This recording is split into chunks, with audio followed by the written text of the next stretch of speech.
Hi there, great to see you again. In this video, I'll show you how to create Jira issues from email. If you're looking to streamline your workflow by integrating your email communications directly into Jira, you've come to the right place. Managing tasks right from your inbox can significantly enhance your productivity. First, let's head over to your Jira homepage. This is your main dashboard where all your projects are housed. From here, locate the settings, which are labeled at the top right corner of your screen, and click on it. From the drop-down menu, select System. This will take you to the core of your Jira configurations. Now, let's dive into the mail settings.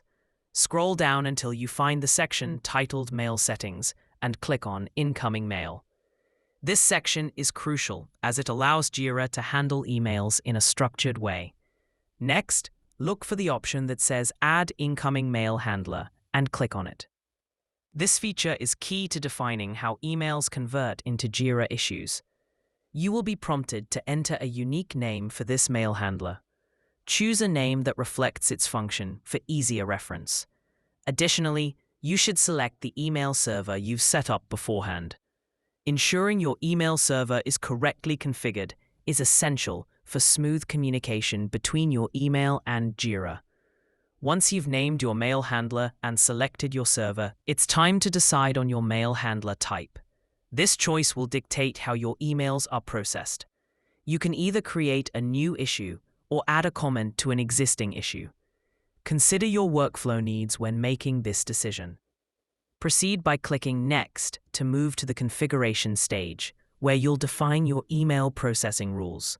Select the specific Jira project in which the issue should be created. Choosing correctly is crucial, as it determines where new issues will land within your project management system.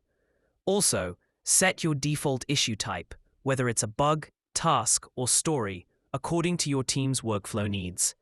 Additionally, select an issue reporter, who will be marked as the creator of the issue. Although this might default to you, you can choose any appropriate user fitting this role. Once all these settings are in place, click on Add. This confirms your choices and activates the newly configured mail handler. Now, your Jira is all set up to create issues directly from your incoming emails, streamlining your task management and keeping everything organized in one place. By establishing this seamless integration, you're enhancing your productivity and ensuring efficient communication within your team.